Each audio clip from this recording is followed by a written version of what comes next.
whole batch of Schnecken. Now Schnecken is a thing that goes back to my grandmother's mother, my grandmother. I called her Aunt Ree. And when my mom took over the recipe, she sort of modified it a little bit. And since I've taken over the recipe, I've done a little modifying too. Dory does it a little differently too. So these things grow with time. What I have incorporated is some of the things I've learned in bread making over the last 5 years. So we're going to start this batch with a poulish. Poulish is like a sponge. For those who know what a sponge is. What we do is we start with a little bit of dough, and tomorrow, after about a 12-15 hour process of getting the sponge going, then we make the main batch and we continue the process. So this recipe calls for a sponge consisting of 6 1/4 ounces of flour, bread flour I'm using, and I have a balance scale over here, and 6 1/4 ounces of water, actually for French bread, but milk if you're going to make Schnecken. And I have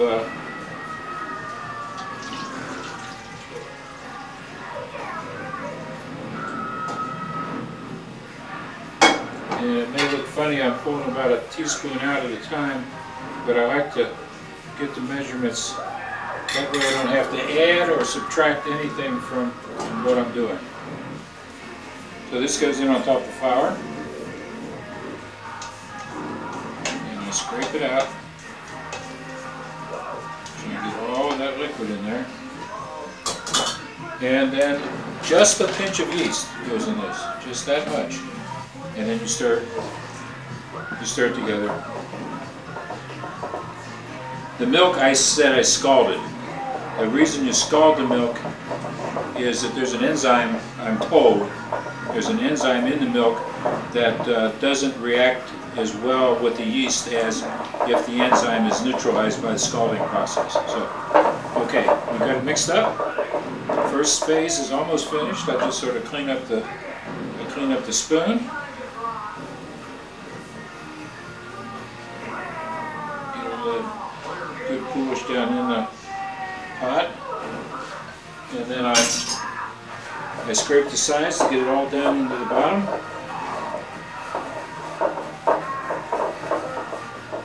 And it's fairly stiff at this point. You'll notice it's a fairly stiff concoction. You'll notice that tomorrow when we look at it, it'll be very fluid. And I'm covered with foil. And then just sit it in a place that's not too warm, not too cold. I set it under my work table here until tomorrow. So that's it.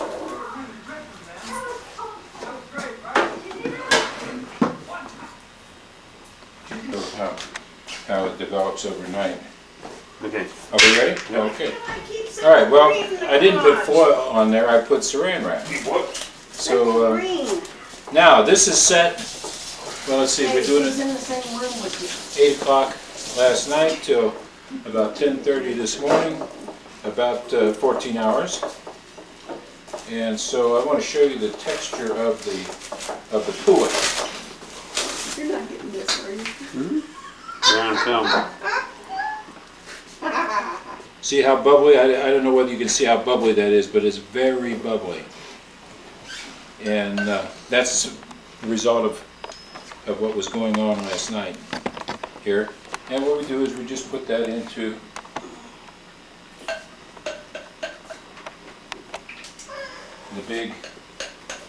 my big mixing machine bowl.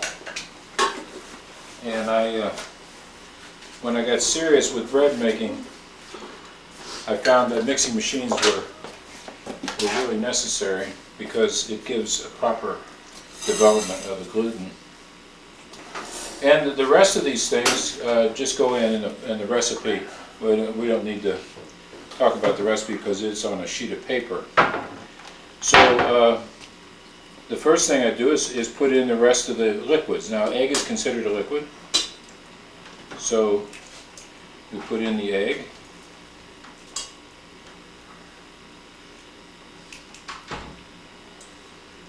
Get all the egg in there. Actually 2 for this batch. It's a double batch we're making.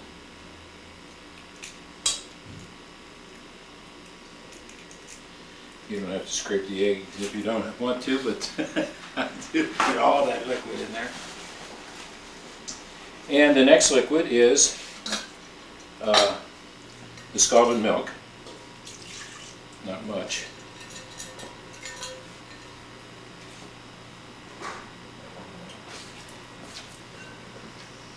But I want to get it all in there.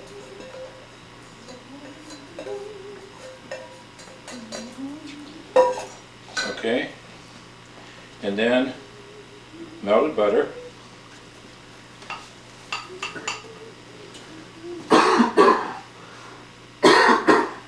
And use the spoonula is good for that, scrape all that stuff out. And then the small dry things: sugar, yeast. Now in bread making, my instructors tell me to hold the salt, so I'm going to hold the salt, and we'll put salt in on the second mix. The mix goes in two steps.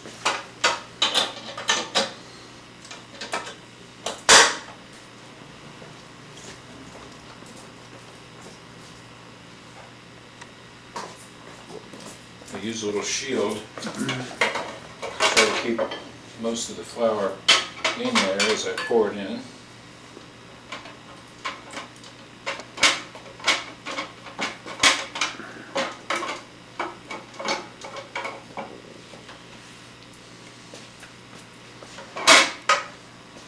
Okay, turn it on. It's got the dough hook in there. The dough hook is what you use in mixing this up. And then just feed this in here a little at a time. Doesn't have to be.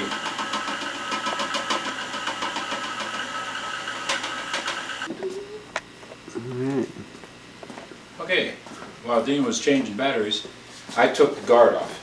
So now we're just mixing, and I use the spoonula also to get the stuff against the wall down into the mixer.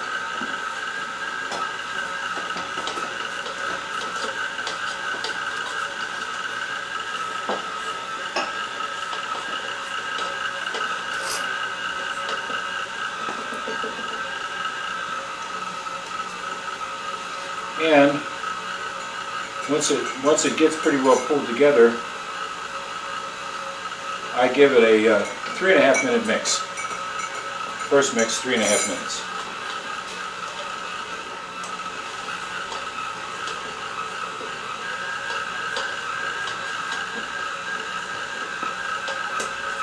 I don't know whether Dean can take a look down in here to show you what what the dough looks like at this point, and maybe we can do that.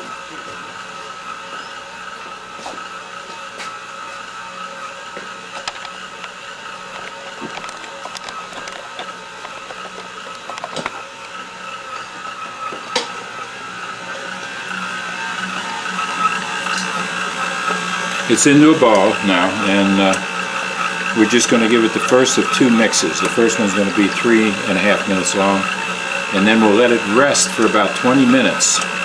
This is part of the modern, well, it comes from the artisan bread baking people that let the dough rest for about 20 minutes between the first mixing and the second mixing.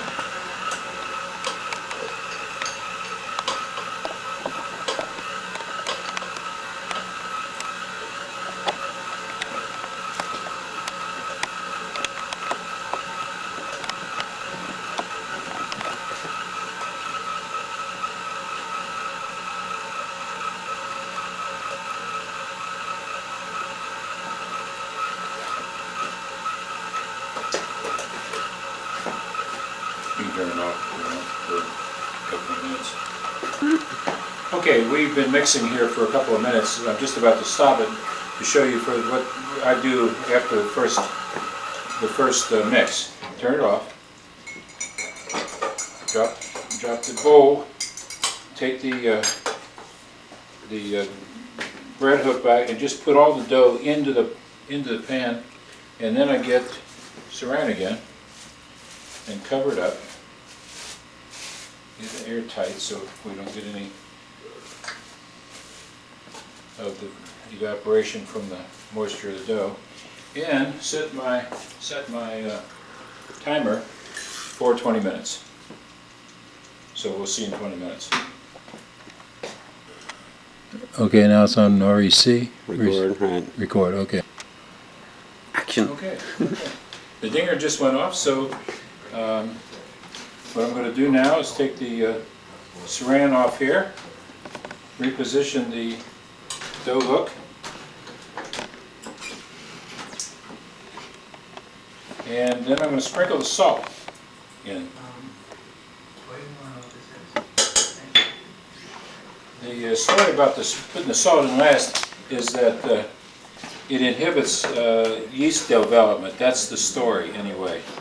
And then we put it on a next higher speed, and we give it another 3.5 minutes.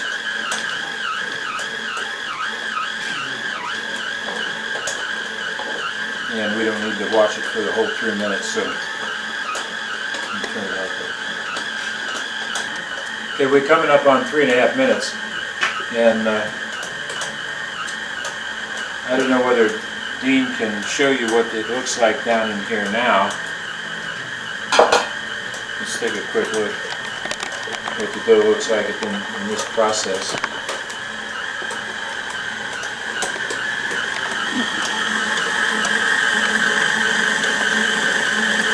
And I'll turn it off, and then I'll let you take a better look at what it looks like.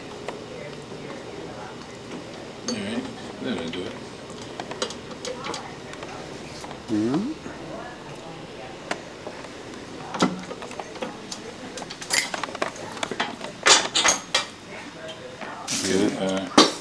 On the light. Oh, you want to? Fairly Okay, I stiff. just take the dough hook out. Show you what it looks like. Scrape all the little dough pieces in there. Don't like to waste anything. And then I have already greased the bowl. Actually used butter. And we take the dough. This is where the dough will do its major fermentation, or it's normally considered raising, is in this bowl. And I'll cover that up with a piece of saran. And we'll look at it in another hour, an hour and a half, 2 hours, something like that. Depending on how lively it is.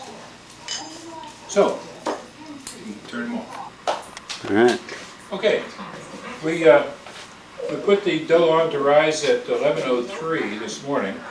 It is now 10 minutes till 5, so that's about 6 hours. Not no. 11:03. Okay, yeah, about 6 hours. Anyway, it's perfect. Bread is perfect. The kitchen has been cool, so it's raising slowly, which is good. The pros say that the slower the dough raises, the more flavor there is. Now, at about 2 o'clock, I folded the dough. Now, that's a different process than what most cookbooks tell you about. Most cookbooks say when it rises, you punch it down. You don't punch it down. What you do is you pour it out. I'm not going to do it with this because I want to divide this without losing air, without losing gas. You pour it out. Use a little scraper around the edges of the dough, and then pour it out, flatten it just a little bit, fold it over once, fold it over twice, put it back in the bowl. You can sort of see one of the folds right here. Now, what we're going to do before we get started with the dough, because once the dough gets rolled out, we're going to move. So I'm going to just point out some things that my grandmother, my Aunt Ree, always put raisins in her Schnecken. She didn't put anything but raisins in it. And what she did, she put water on them and let them sit, and they softened up. And then she used those in the Schnecken. Now, what we've done here is we've ground up some pecans. I like pecans. And here's what they look like when they're ground up, if you can see it. Dean's going to grind some up here in a minute. And then here is a mixture of cinnamon and sugar. Cinnamon, sugar, and butter are the basic ingredients that go onto the dough when it gets rolled out. I've got a little more cinnamon here, and I've melted the butter. So we're ready to go. Dean, if you just, I think that'll be enough. Just grind those, pour them in there. I think that'll be enough. Okay, I'm going to pour the dough out, split it in half, and make two batches. I've got the oven turned on.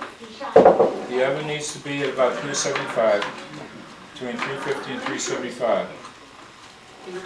Now this is what I mean by loosening it up from the bowl, and then I'll put a little flour now.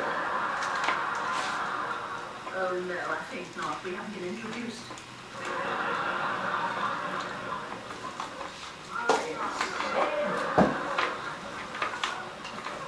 You see? It was worth All right, I like it. done with that bowl. Oh no, I'm not done with that bowl. I'll put half of this dough in that bowl for the second batch. The dough is cool, because it's been cool in here today. And as I said, that's sort of a good thing, because when it raises cool, they say that it gets more flavor.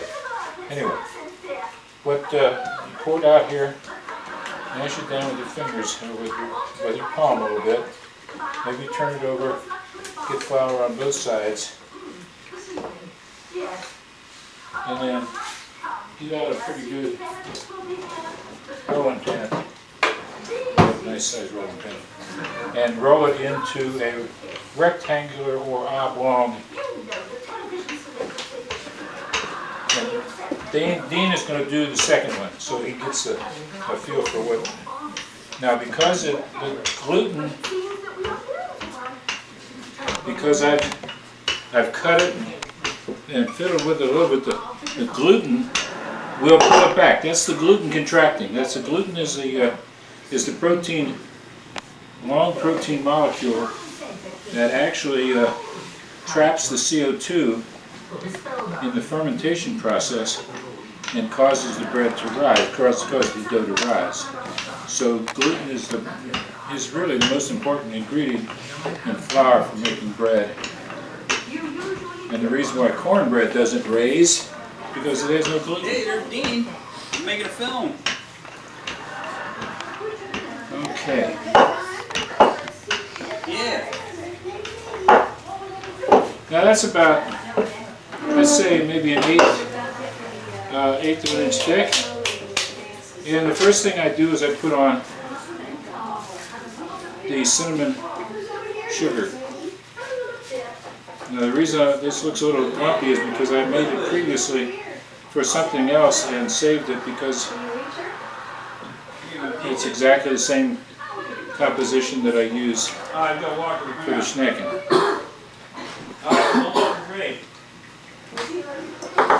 Go wipe your hand, man. Okay, then we put on then we drizzle on some butter, and I use about half of this. I've got about a cup and a quarter, so I'll use about half of this Well, that'll happen to anybody who pets a cat. and half on the next one. You rub your eye after petting the cat?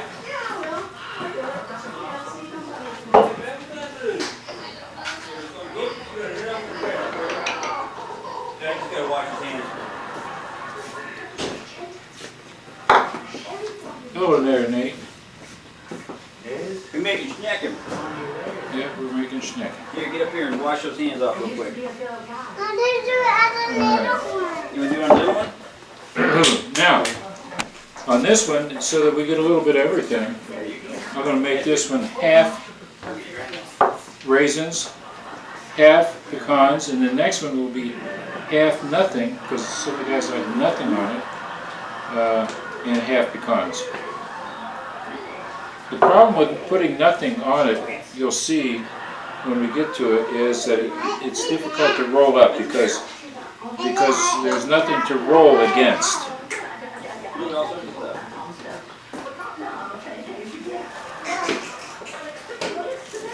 Whereas the raisins and the nuts give you something to roll against, and you don't squish the butter out. The butter stays in because it's got pockets to go to. When you have no pockets, Butter squeezes out. the juices squeeze out, right, which is basically the butter. All right. Now you start at the end closest to you, and you start rolling.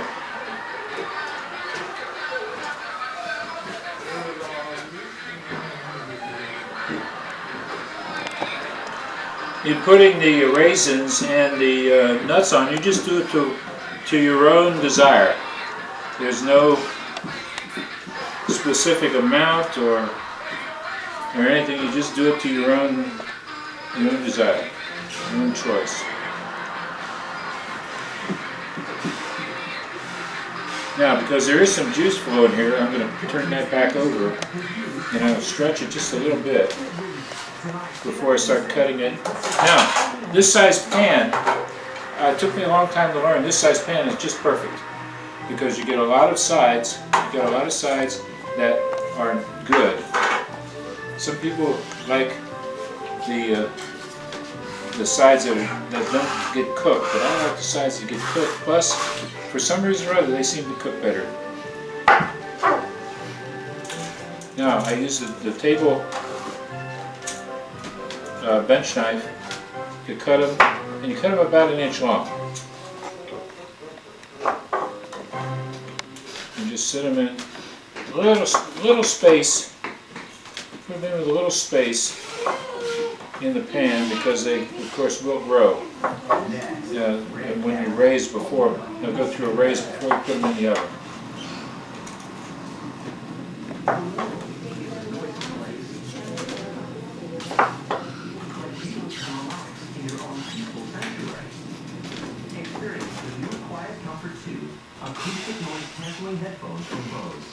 Okay, I'll put this over here, covered with a kitchen towel, yellow of course, and then we'll cut up the rest of this Oh, he's hungry. Are you hungry? and put it in a separate pan.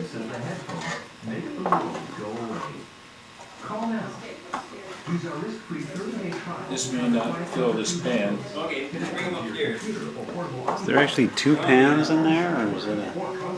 There is 2 pans. Oh, I got you. Thank you. Thank you.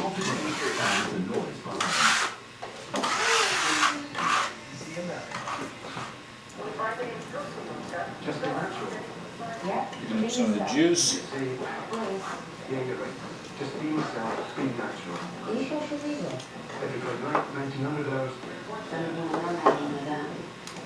Oh, looks like we might just make it.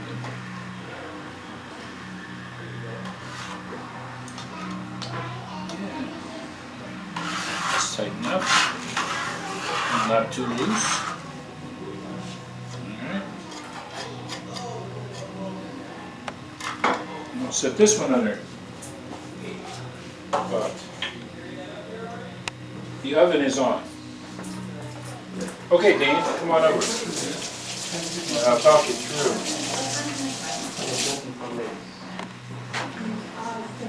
I'll talk you through the process here.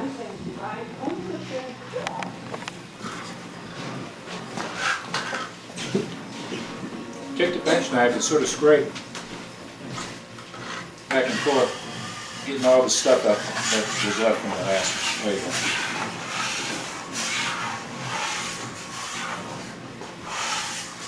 Alright, now we don't throw that out. What I do is I do this, I lift my mouth.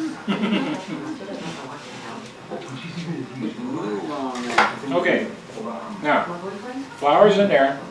Sprinkle some flour fairly liberally. little bit more down in here. All right. Okay. Now, put just dump the dough out of the bowl.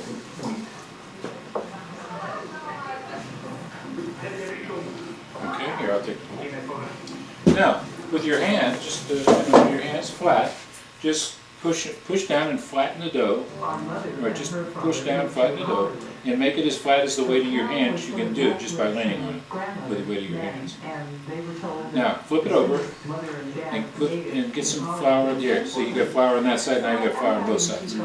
Push it down a little bit with your hands. Okay, now move it back into here and take the rolling pin and then start rolling. It'll be, make it longer this way than the other way, but you'll see how the gluten operates. And then try to work it into a rectangle that goes from left to right. She didn't drink at first, that he It sounds. Was that? Trickier than it sounds. I helped him quit, and then she started joining him, I guess. For 5 years, Jody and Louise kept in contact with their daughter through letters, but Annie grew tired. Yeah, it's a little work. For Carol's parents to return. In 1940, she packed her bags and moved with her granddaughter to Hollywood. All right, that's But it was hardly a pretty good. joyous reunion. Alcohol had taken its toll on Jody and Louise's marriage. The couple had separated. The family that Carol hoped would be there wasn't. All right, work. Taking a low-rent apartment just across the hall. Yeah, just work. Now work this edge up into there. See if you can make it a little more rectangle. There you go. That's good. Okay. That is good. All right. Now take that, sprinkle it around fairly even over the whole thing. We may have to add some more sugar and cinnamon because I don't think there's enough in there. But we can't do that. The two became almost inseparable. She would tell me wonderful stories about how she goes to movies with her grandmother and You go ahead, just put it all in. occasionally we're going to get a hint of the sadness about her mother. She must have missed having a mother dreadfully. And thank God for that good grandmother, that wacky lady that somehow saved her sanity. In 1942, Okay, let me give you some more. to her second child, Christine. But for Carol's emotionally unstable mother, the pressures of raising 2 children Now, living on in this drawer there's a fork. always served to make her Just relationship grab a with Carol fork and more and then stir this together. She still carries to the Yeah. They're not pretty. White is what you wear in the bakery, right? Nana gave us much love and companionship as she possibly could. But Carol's mother... Nothing fancy about this mixture. No, nothing. Carol's frustration Just, over an unhappy home life Sugar and Yeah. cinnamon. led her and nephew That's right. And then He would often about as much as you got in there, playfully recreate add to it. Carol would love to sing and to play and perform and do other celebrities or whatever and act, but always in the closet where nobody could see her. We loved to play Jeanette McDonald and Nelson Eddy and Jane and Tarzan. Hello. And I know what would happen when they yelled. Believe me, I wouldn't have insisted upon being Jane. Entering Hollywood High School in 1948, Carol made her first on-stage appearance in a school play. But the experience was disappointing. Instead, she set her sights on a career in journalism. She knew her mother had once pursued. Incredible White. To high school, she wrote. Okay, you sit there with it. All right, now we're gonna make this half plain and half nuts. So yeah, put the nuts over there. Program at nearby UCLA. But the $42 We'll need some more. registration fee May was need some more more. than Let paid for the course. me crunch some All up I here knew real with quick. her was that she needed $50. And this person left a $50 bill and an envelope I like a lot of nuts in it. in a little place in Hollywood. With the identity of her benefactor a mystery, the $50 gift opened new worlds for Carol Burnett. It was her counselor who recommended theater arts. He said if you want to be a writer, this will You stand need a fork, as wouldn't long you? as that sort of thing. Yeah, let's Which kind of put a little bit more. Despite almost failing her first drama class, the fledgling actress landed a part in the campus musical review.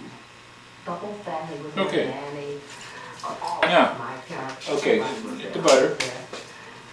Now just sort of drizzle it back and forth until you run out. Yeah, do more down here than up there because when you get up there, you're rolling it up and it sort of squishes out. Just, yeah. This fantastic voice. Name back here. Ben, we were all shocked. Squish through everything. Carol was hooked. After starring in a production of Love by Coach, she became the darling of the UCLA theater department and caught the eye of a talented upperclassman, Tom Soroyan. There is a case where he was a very, very good-looking man, a very talented man, a lot of women after him. He flipped over Carol, and it was hard for her to believe. At UCLA, definitely men were attracted to her. It was obvious to everyone at UCLA that Carol had a bright future. Yeah, that's good. That's good. A future Don Soroyan wanted very much to be a part of. All right. In 1954, Now, you start at the